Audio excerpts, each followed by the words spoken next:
Hello lovebirds, welcome back to my YouTube channel. So in today's video, I'm going to be doing a first impressions on Makeup by Mario Soft Sculpt collection.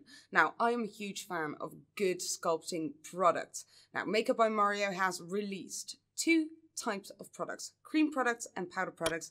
I'll be testing them all and I'll be showcasing all of these swatches and different shades. So if you're interested, please keep on watching. Alright, so first off, I want to do a base that I use on a regular basis. So I'm going in with the All Nighter Primer by Urban Decay Cosmetics, and I'm going to be priming my entire face. And one of the reasons why I really love this one is because it gives you a ultimate grip. So it's one that I keep coming back to. For foundation, I'm going in with the NARS Soft Matte Complete Foundation, and I use the colour 3.5 Salzburg. So I'm just working it in with a regular buffing brush. I think this one is by Zoeva and I really love it. I'm starting at the center, most coverage there, work my way outwards to get a good, nice blend. Now that I look pancakey flat, it's time to sculpt. So we're going in with our very first product. Now I'm gonna grab light immediately because I am quite fair. And I haven't even opened this up yet, so this looks quite warm. I'm curious. Now, just for reference sake, let's hold it up next to one of my absolute favorite contouring sticks, shading sticks, which is the Fenty Amber Match Sticks. Color-wise, it's quite a big difference. So, whereas Fenty Amber Match Sticks is quite ashy in undertone, I believe the Makeup by Mario will be a lot warmer and might even resemble a bit of bronzer. Because yes, I got this in PR. Simply swipe on and blend to instantly shape and add warmth to your face. It definitely looks ashier in the PR photos than it looks in the packaging. So I'm curious to find out if the application is actually ashier. Alright, doesn't say anything about ingredients, so let's hop on in and try this baby out. One of the things I forgot to mention is that there's a wonderful nice soft buffing brush on the other end, and it's got 5 little nubbins on there, and apparently this is Mario's secret to a perfect blend. Simple does it. I like to go in right along the cheekbone there. I like to go into the temple area, but lighter. I like to go into the forehead, jawline, and nose. Very important. Alright, now swatch time for Makeup by Mario. Just so you have a good reference, this is Fenty Amber Match Sticks. So this is what I would usually go in with, something very ashy because it most resembles a shadow. Now, I'm very curious to find out how Makeup by Mario will perform with this warmer contour. For all I know, I'm going to absolutely love it.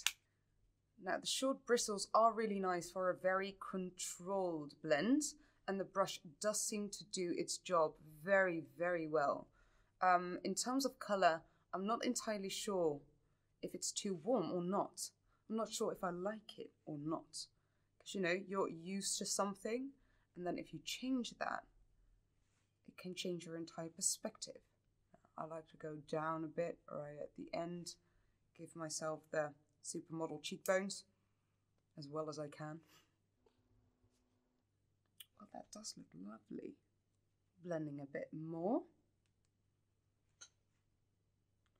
I do like it. It's like that ashy undertone only comes through with application. So it doesn't show up in the stick necessarily, but it does resemble a shadow on camera, which is very good. That actually looks really lovely. You see how warm it looks on this side, and then how beautifully it blends into the foundation on this side. So I am pleased with this one. Onto the nose area. So this I like to do with my fingers.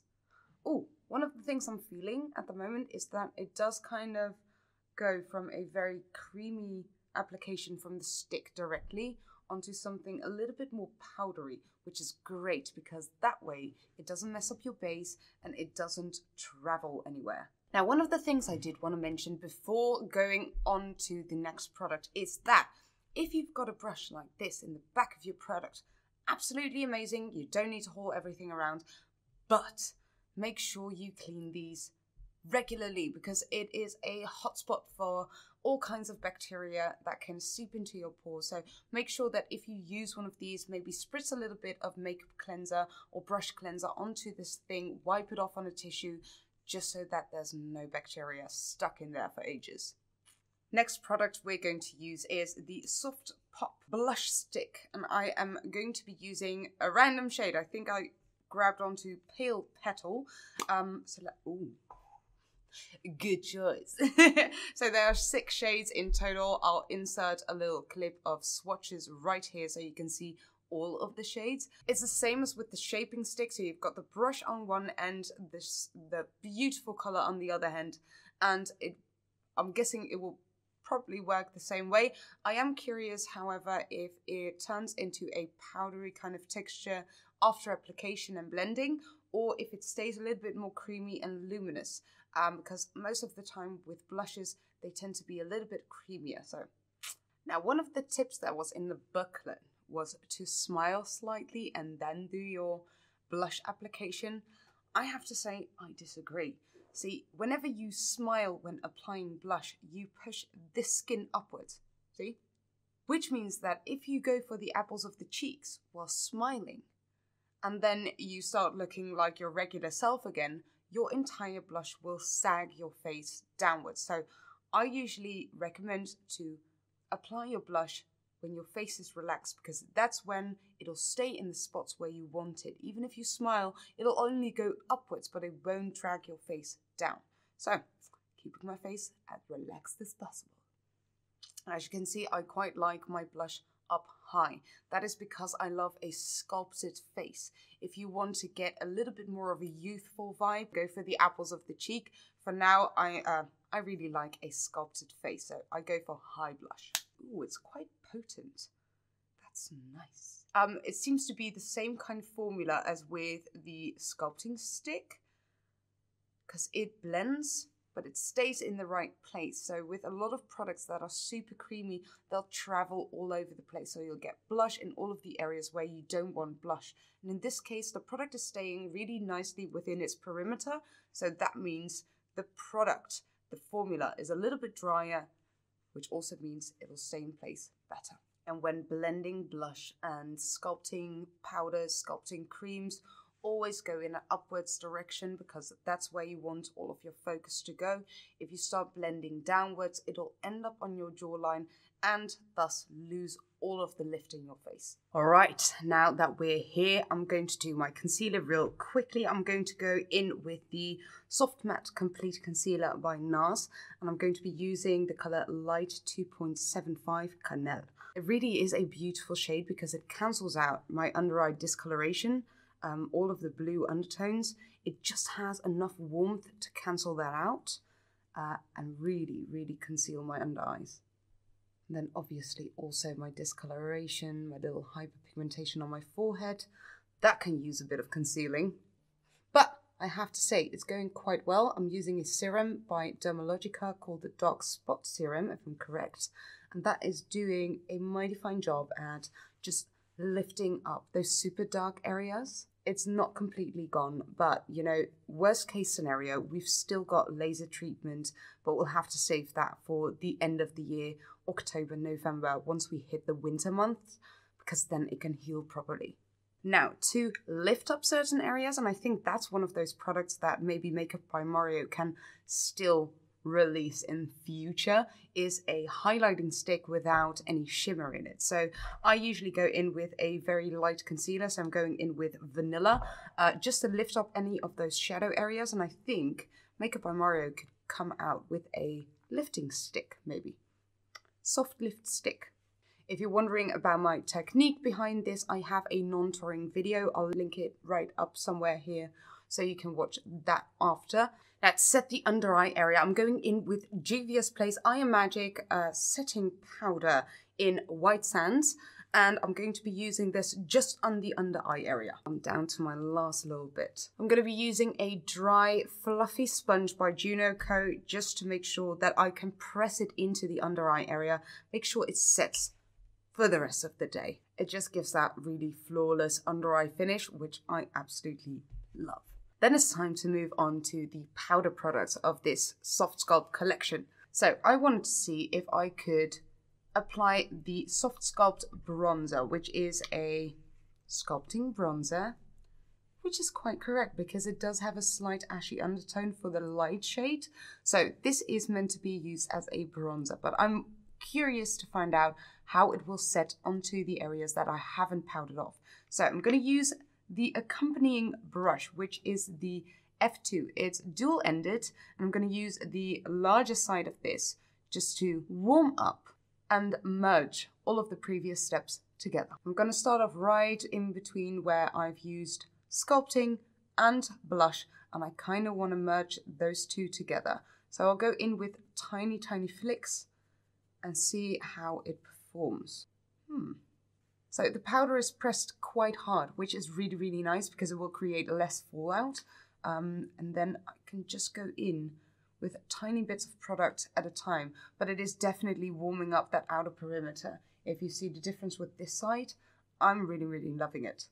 There is a definite difference between this as a bronzer or, for example, let me grab one of my favorites, which is still on my desk. And this is one of my favorite bronzers. This is the Airbrush Bronzer by Charlotte Tilbury, and this is the Sculpting Bronzer by Makeup by Mario. And you can definitely see it has a slight ashy undertone. So the fact that it's called the Sculpting Bronzer makes absolute sense to me.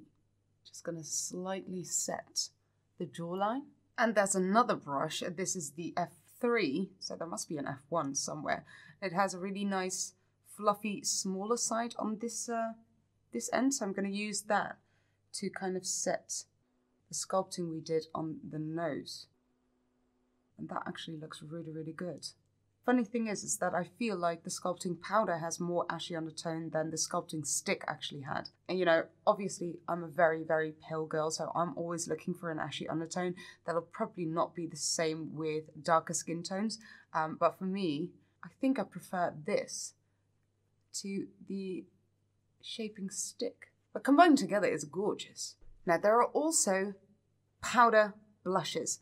I think that's perfect because sometimes if you start something in the cream application, it will definitely shine through all of the powder products. But sometimes at the end of your makeup, you kind of want to intensify. So I'm going to go in with Mellow Mauve, which I think is a good match for the Pale Petal that I've just used. And I'm going to be using that F3 brush, but then the thicker side, because I want to keep my blush application quite precise.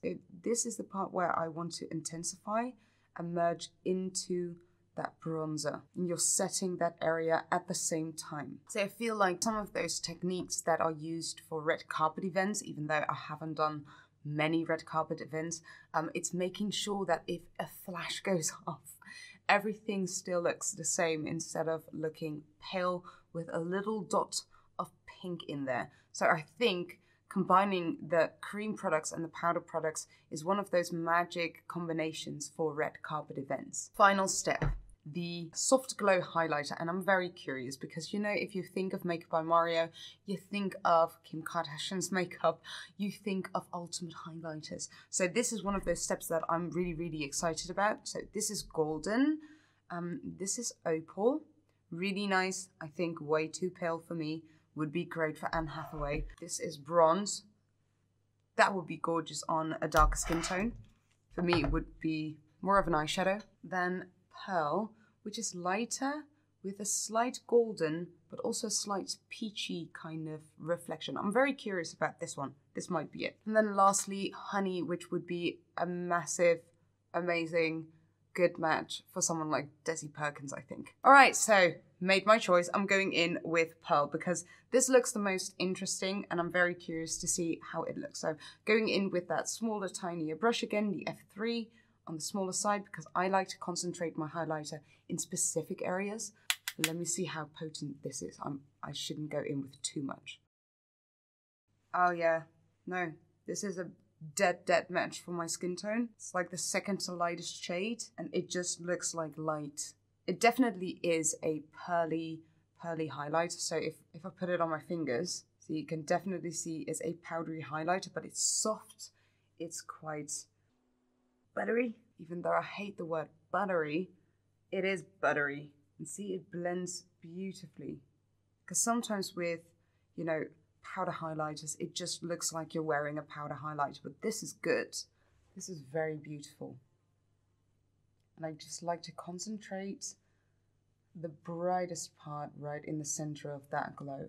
It's nice that it's tapered so that you can reach the slightly smaller areas. Instead of having to grab onto a smaller brush, you can just grab onto this one. Has quite precise application. Nice. Brow bone. Now, to make sure I get the full picture, I'm going to set it with a bit of my favorite setting spray at the moment, which is the All Nighter Glow, Ultra Glow by Urban Decay. And it just gives that hold, but also the glow. So I'm going to be using that. All right, lovelies. We've gotten to the end of A+ for me as well. I think the product that made most of an impression on me was probably the Sculpting Bronzer, because I did not expect to love it that much. Obviously, with a pale skin, bronzer can sometimes look slightly orangey, and I love that this has somewhat more of a neutral undertone to it. So this is going to be a staple in my kit from now on. This is going straight into my little box right here that I've got all of my favorite products in, and the highlighter was absolutely stunning. Absolutely stunning. I usually prefer to go in with cream highlighters, something that has a little bit more of a dewy effect, but looking at it from the side, it does look slightly dewy instead of looking like powder highlighter. So this overall is, this whole collection is getting an A+ for me. Sorry, this might be boring. You might have expected some tea and some drama, but that doesn't exist on this page. So yeah, I'm gonna finish up the rest of my makeup. Thank you so much for watching. Sorry it was a little later again, but I'll hope to see you next time. Bye!